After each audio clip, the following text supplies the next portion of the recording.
पूरा जानवर ओपन है यहाँ। मर गया ना, ज्यादा बीमार है तो मर जाना, ऊपर बहुत मुश्किल हो जाएगा, डॉक्टर नहीं है, हॉस्पिटल में दवाई नहीं मिलेगा, ऑक्सीजन नहीं मिलेगा, मत जाना। चिंगलीला नेशनल पार्क में मिलता है। अंदर का पार्क मिलता है। আমি আমার লাইফে ফার্স্ট টাইম দেখলাম, আমি দেখিনি। যদি তুমি পাহাড়কে ভালোবাসো এবং সকালটা যদি শুরু হয় সরি ভোরটা যদি শুরু হয় ঠিক এভাবে, যেখানে চারিদিকে তাকালে শুধু দেখতে হবে সাদা, শুধু সাদা, তখনও কিন্তু সূর্যের আলো পড়েনি মাটিতে। সেই মুহূর্তটা সত্যি অকল্পনীয়, আর আমি হয়তো সেই সৌভাগ্যী যে কিনা এই সময়ের সাক্ষী হয়ে থাকলাম। এই যেন এক স্বপ্ন এবং এই যেন এক বিস্ময়। তোমাদের সবাইকে স্বাগত আমার চ্যানেলে। চলো তবে শুরু করা যাক। Good morning from Tumling. কটা বাজে এখন? 6:35 বাজে। আমরা অনেকক্ষণ আগে উঠে গেছি। আমরা সানরাইজ দেখলাম, চারিদিক বরফে ঢেকে গেছে, সাদা জমে গেছে। চলো তোমাদের আমি দেখাচ্ছি। আমরা দাঁড়িয়ে চারজন মিলে সবাই মিলে ছাদে চলে এসেছি, আর সানরাইজ অলরেডি হয়ে গেছে। তো এই অপরূপ দৃশ্যটা সত্যি মানে মুখে বলে বোঝানো যাচ্ছে না। মানে যত রকম যা ছিল ঘরে সব পরে নিয়ে চলে আসছি। দেখো আমার সেটা কিছু ব্যাপার না, ঠান্ডাটাই মেন। তো চলো তোমাদের একটু দেখাই যে সামনে আমি কি দেখতে পাচ্ছি। চলো, নিজের চোখে না দেখলে এটা জাস্ট বোঝা যাবে না। ক্যামেরা কিচ্ছু জাস্টিস করতে পারবে না। এরকম এত সুন্দর কাছাকাছি এত পাহাড় আমি আমার লাইফে ফার্স্ট টাইম দেখলাম, আমি দেখিনি। চলো তোমাদেরও দেখাই। আর ওই যে পেছনে দেখো, ওইখান থেকে হয়েছে সানরাইজ। ওই যে মানে দুর্দান্ত দুর্দান্ত ছাদের মধ্যে দাঁড়িয়ে এত সুন্দর ভিউ, আর কিছু বলার নেই। আর এই সাইডে দেখাই তোমাদের, তারপর গিয়ে আমি তোমাদের মেন জায়গাটা দেখাচ্ছি। দেখো চারিদিকটা দেখো একবার জাস্ট। কাল অব্দি এখানে কিছু ছিল, চারিদিক সাদায় সাদা চারিদিক। আর আমার মনে হচ্ছে রাতে ভালোই তাপমাত্রাটা নিচে চলে গেছিল, তার জন্যই এই অবস্থা। তো চলো তোমাদের একটু এখন দেখাই যে আমি সামনে কি দেখতে পাচ্ছি। তো তোমরা রেডি তো? চলো। একদম ক্রিস্টাল ক্লিয়ার, জাস্ট শুধু দেখো, একদম ক্লিয়ার একদম। এদিকে তোমরা সানরাইজ হয়েছে, আর এদিকে হচ্ছে সেই আমাদের স্লিপিং বুদ্ধা। দেখো মানে চোখের সামনের থেকে এটা আমরা যখন দেখছি, আমি এখানে দাঁড়িয়ে আছি বলে বলছি যে সত্যি জীবন হয়তো এটা দেখেই আমাদের সার্থক। এই দিক থেকে বলবো যে এটা হচ্ছে কাঞ্চনজঙ্ঘা, আর এই দিক থেকে একটু যদি ঘোরাই তবে দেখতে পাবে ওখানে আরেকটা পাহাড় দেখা যাচ্ছে। ওই যে ওটা মাউন্ট এভারেস্ট, এবং তার মাঝে আমরা এখানে দাঁড়িয়ে আছি। ওই যে কাল ওখান দিয়ে আমি হেঁটেছিলাম, দেখো এই জায়গাগুলো একদম দেখো সাদা হয়ে গেছে এখন, একদমই সাদা, একদম সাদা। আমরা সবাই এখন ছাদে। নিজের নিজের এক্সপিরিয়েন্স একটু শেয়ার করো তোমরা। ঠান্ডায় পুরো জমে গেছে একদম, মানে গলা দিয়ে আওয়াজও বেরোচ্ছে না। হাত মোজা যদি তোমরা না পরো তবে হাত 2 সেকেন্ডে ফ্রিজ হওয়ার মতন ব্যাপার। ফোনের জন্য একটু খুলতে হচ্ছে, আবার তৎক্ষণাৎই আমরা হাত মোজা আবার পরে নিচ্ছি, না হলে এখানে থাকাটা অসম্ভব হয়ে যাচ্ছে। কিন্তু এমন না যে আমরা সহ্য করতে পারছি না, সহ্য করা যাচ্ছে, কিন্তু বেশিক্ষণের জন্য না। হ্যাঁ, আর একটা কথা বলবো, জলে হাত দেওয়া যাচ্ছে না, কি তাই তো? এই যে তোমাদের একটা জিনিস দেখাই, এই একটা পাহাড় দেখতে পাচ্ছ, এবং ওপরে দেখো একটা খুঁটির মতন আছে। ওই যে ওইটা ঠিক ওইটা, ওই যে ওখানে আছে। এবার এটা কি করেছে বলো তো?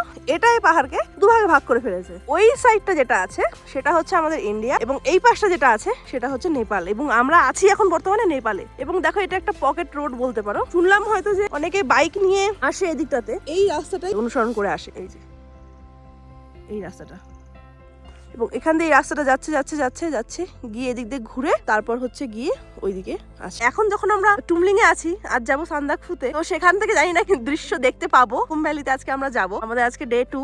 তবে সত্যি বলতে এই জায়গাটা ছেড়ে যেতে একদমই মন চাইছে না। আমরা হয়তো জীবনে বাঁচার রসদ এই অভিজ্ঞতাগুলোর মাধ্যমেই খুঁজে পাই।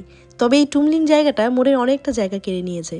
প্রকৃতির এই রূপ এবং স্নিগ্ধতায় সত্যিই আমরা ঋণী হয়ে রইলাম। এই অপরূপ সৌন্দর্যের টানে আবারও ফিরে আসতে চাই এখানে। এই পাহাড়, মেঘ, শান্ত পরিবেশ আর মেঘের সাথে কাটানো মুহূর্তগুলো মনে গেঁথে থাকবে। আর সেই টানেই যদি সম্ভব হয় আবারও ফিরবো এই মায়াবী প্রকৃতির কোলে।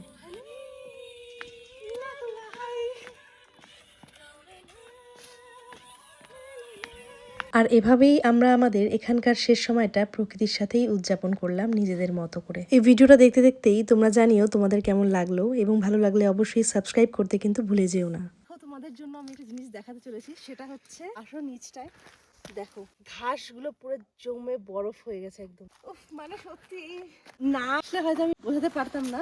আর এদিকে দেখো, এদিক থেকে তোমরা দেখতে পাবে স্লিপিং বুদ্ধা, একদম ক্লিয়ার, না মেঘ না কিছু, একদম উপরে একদম জল জল করে ভেসে আসে। আর এদিকে জাস্ট সানরাইজটা হয়েছে, সূর্যের আলোটা একদম কি যে অপূর্ব লাগছে দেখতে। জানি না এটা ফোনে কতটা বোঝাতে পারছি বা কিছু, কিন্তু সত্যি মানে চোখে দেখে একদম আমি আত্মহারা হয়ে গেছি যাকে বলে। আর একটা জিনিস তোমাদের দেখাতে চাই আমি, রোডোডেনড্রন যে গাছ আছে আমাদের, দেখো এখানে এই যে গাছগুলো দেখতে পাচ্ছ, এই সমস্ত গুলোই হচ্ছে আমাদের রোডোডেনড্রন গাছ।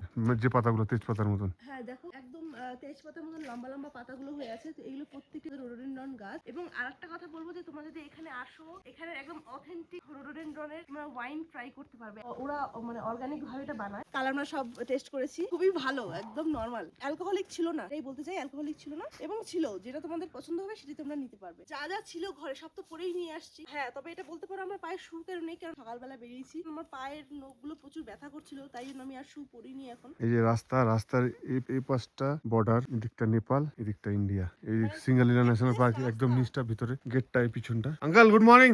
একটা জাস্ট রাস্তা আমাদের দুটো ভাগে ভাগ করে দিয়েছে। দেখো এই রাস্তাটা আমরা বুঝতে পারবো, এই রাস্তাটার জন্য একদিকে হচ্ছে আমাদের নেপাল, একদিকে হচ্ছে আমাদের ইন্ডিয়া। মানে কতটা সুন্দর একটা দৃশ্য হয়তো না দেখলে বোঝানো যাবে না। আমরা হাঁটতে হাঁটতে প্রায় অনেকটা নিচে চলে আসছি। আমাদের এক কাকু আছে এখানে, তো আমাদের গাইড করতে করতে নিয়ে আসলো তার একটাই কারণ, যে সামনের থেকে আরো এভারেস্টটাকে দেখানোর জন্য। এভারেস্ট মানে এই পাহাড়টার পেছনে যেটা আছে সেটা মাউন্ট এভারেস্ট। এবং এখানে আমাদের কাকু বলছে যে বেশিক্ষণ দাঁড়ানোর জন্য এটা রিস্ক কিসের কিনা, এখানে রেড পান্ডা বলো, ভালু বলো, বা তোমার ওই প্রচুর জন্তু জানোয়ার, হ্যাঁ লেপার্ড বলো, সমস্ত কিছু এখানে আছে। আমি একটু কাকুকে বলবো এখানকার সম্পর্কে একটু বলতে। এই হচ্ছে আমাদের এখানকার গাইড কাকু, আমাদের ফরেস্টের একজন স্টাফ। তো ওনার সাথেই আমরা আসলাম। এখানে ওনার পোস্টিং, তো উনি এখানে আছেন, এখানে সম্পর্কে সবই জানেন। তো আমি বলবো একটু কাকুকে কিছু একটু যদি বলে। नमस्कार। यहाँ सिंगलीला नेशनल पार्क में पूरा जानवर ओपन है।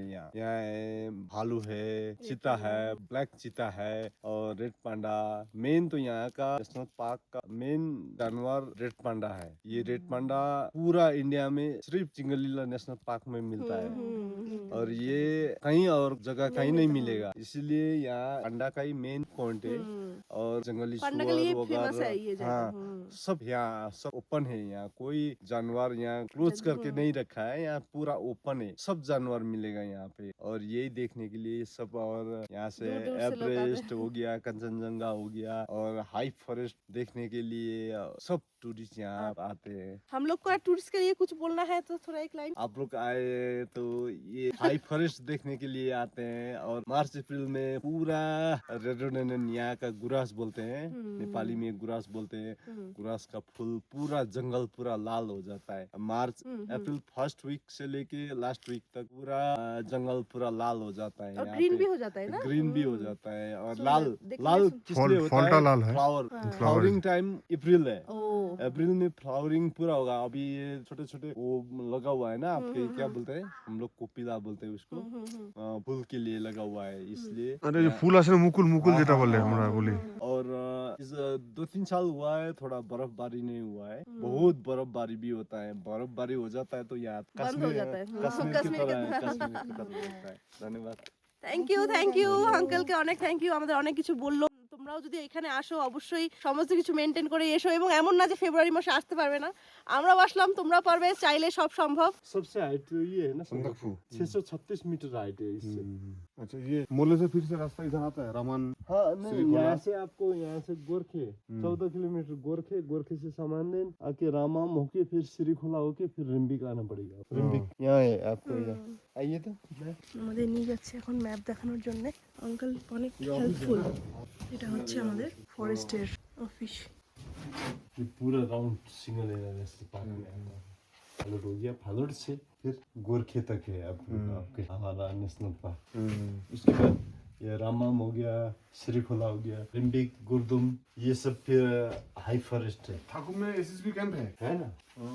आप लोग जहाँ पे रहेंगे उसके बगल में ही है हमारा क्वार्टर और एसएसबी कैंप। और साथ में एकदम।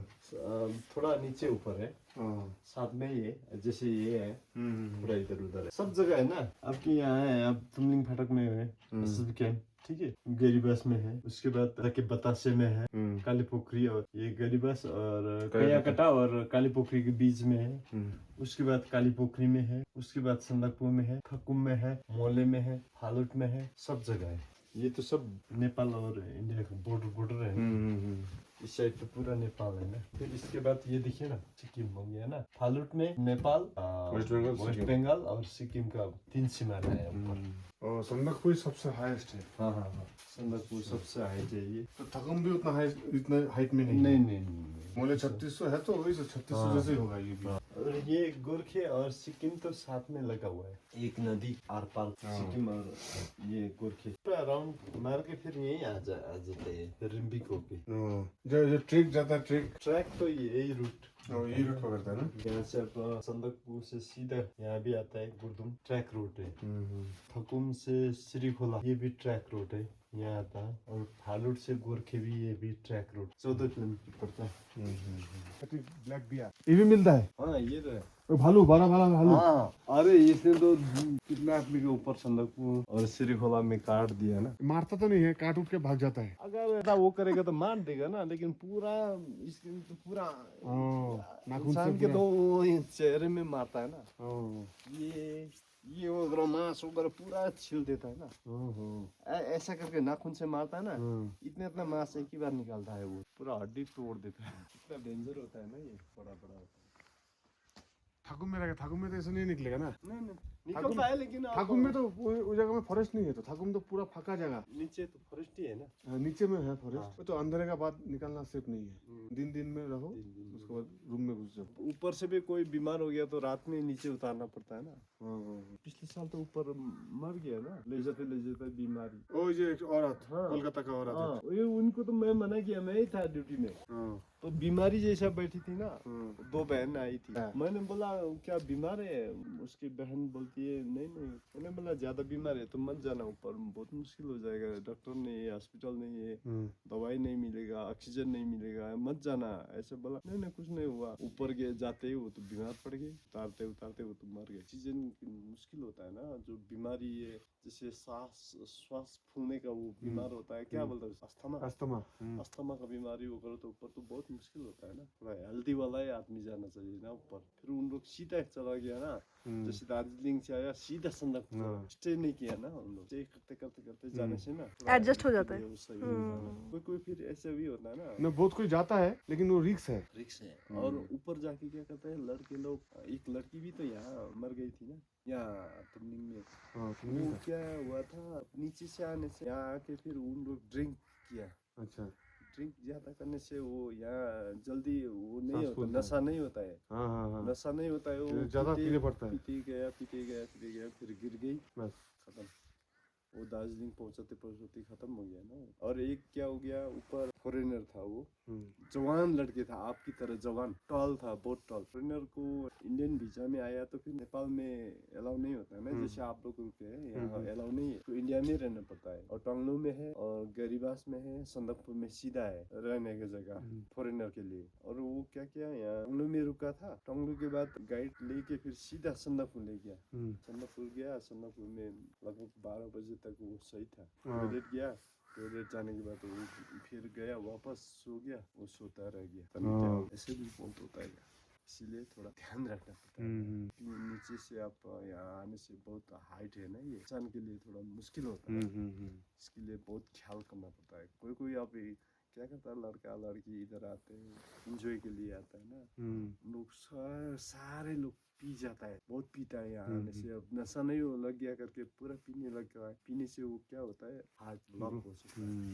लापरवाही करेंगे तो मुश्किल हो जाएगा। তো উনি এখন আমাদের বললো চলো একটু উপর থেকে ঘুরিয়ে নিয়ে আসি। তো ওনার পথেই আমরা এখন যাচ্ছি। খুবই হেল্পফুল সত্যি। नेपाल का कौन जगह वो? इलाम डिस्ट्रिक्ट। एवरेस्ट में फॉगी है, एवरेस्ट नहीं दिखाई दे रहा है। वो बीच में जो फॉगी है जो 3 है उसमें, 3 है, एक वो हो गया मकलू। हाँ ऐसे गिरा हुआ है जैसे लग रहा है ना, वही है। यहाँ नीचे वो गोट है, ये गाय का गोट है, गाय पाल के बैठते हैं लोग। वो जो होता है वो में गाय पालता है। हम तो ये कंचनजंगा देखने के लिए आते हैं ऐसे बोलता है, लेकिन देख नहीं पाते ना, जिसका नसीब में होता है वही दिखता है। এই আঙ্কেল বলছে আমাদের নাকি লাকটা খুব ভালো, তাই জন্য আমরা এত সুন্দর একটা ভিউ আমরা উপভোগ করতে পেলাম। মানে একদম ক্লিয়ার, পাশে ওর উপরে একটু মেঘ নেই, আছে মানে একটু ওপর দিকে, কিন্তু ওর একদম টপে কিচ্ছু নেই। তো ওটাই আঙ্কেল বলছে যে তোমাদের লাকটা অনেক ভালো, যার জন্য তোমরা এত সুন্দর একটা দিন দেখতে পেলে। না হলে সচরাচর নাকি এরকম সবাই এসেও পায় না, একবার না দুবার না 10 বার পর্যন্ত এসেও নাকি এত সুন্দর ওরা ভিউজ পায় না, যেটা আমরা আর কি আজকে সকালে পেলাম। आपका यहाँ पे टिकट काटता है ना? हाँ टिकट तो अभी बंद हुआ है। क्यों बंद क्यों है? ये इसमें थोड़ा महंगा हुआ था ना, हाँ। पर डे पर पर्सन 200 তো চলো এবারে যাওয়া যাক। সত্যি বলতে আঙ্কেলের থেকে প্রচুর কিছু জানলাম, প্রচুর কিছু শিখলামও, যে কিভাবে নিজেকে সার্ভাইভ করতে হয়, কিছু কিছু এমন সিচুয়েশন আসলে তখন নিজেকে কি করে হ্যান্ডেল করতে হয়। আর যেহেতু উনিও ফরেস্টে আছেন, তো এতে করে আমাদের বেশি সুবিধে হলো, কারণ কিনা আমার বাবাও ফরেস্টে আছে। হয় না যে কোথাও একটা গেলে নিজের পরিচিত কেউ একজন থাকলে সেখানে নিজের বলে কিছু ফিল হয়, তো সত্যি আমরা ওনার থেকে সেই ফিলটা আমরা পেলাম। উনি প্রচুর হেল্প করেছেন আমাদের সত্যি। এই যে সকালবেলা উনি আমাদের মানে একদম রীতিমতো একটা গাইডের মতন আমাদেরকে এখানে ঘোরালো, কোথায় কি দেখা যায়, কোথায় কি না দেখা যায়, কোথায় কি গেলে কেমন পজিশনে পড়তে হবে। উনি যা যা বলেছেন সবগুলো মাথায় রেখে করতে হবে। তোমরা যদি আসো অবশ্যই এগুলো একটু ফলো করবে, কারণ আমরা তো এখানে সবসময় থাকি না, এত উঁচুতে এসে নিয়ে কি করতে হবে কি না সব তো ওনাদের জানাই আছে, ওনাদের ধাতস্থ, তাই ওনারাই ভালো বলতে পারবে। এবং আমরা যতই মোবাইল দেখি না কেন, মানে একদম সামনের থেকে যদি শুনি, তো সেখানের থেকে বড় কিছু হয় না। তো উনি আমাদের সেই ফিলটা আমাদের করিয়েছেন, তো আমরা খুবই খুশি। এবং উনি বললেও যে এরকম নাকি সচরাচর হয় না, যে এত লাক ভালো যে আমরা এত ক্লিয়ার আমরা দেখতে পেলাম। তো এটা আমাদের কাছে সত্যি স্মরণীয় হয়ে থাকবে। সকালটা খুব ভালো কাটালাম, খুব সুন্দর কাটালাম। এখন বাজতে যে 8টা বোধ হয়, যতদূর সম্ভব। আমরা উঠে গেছি অনেকক্ষণ হলো, তো এতটাক্ষণ আমরা ওনার সাথেই থাকলাম। ওনার সাথে ওইদিকে মর্নিং ওয়াকেও গেছিলাম, নিচে গিয়ে দেখালো। দারুণ সুন্দর একটা দিন আমরা পেলাম। এবার আমাদেরও যাওয়ার পালা, সবাই বেরিয়ে পড়েছে অলরেডি। এবার আমরাও আর দেরি না করে আমরাও আজকের দিনটা শুরু করব। আমরাও বেরোবো এখন উপরের উদ্দেশ্যে। তো চলো যাওয়া যাক। অনেক ইনফরমেশন গ্যাদার করে এই ব্লগটাকে শেষ করছি। এবারে রেডি হব, একটু পরে আমাদের গাড়িও চলে আসবে। আসছি নতুন ভিডিও নিয়ে, ততক্ষণের জন্য সবাই ভালো থেকো, সুস্থ থেকো। আর এই ব্লগটা আশা করি সবার অনেক অনেক হেল্প করবে। টাটা।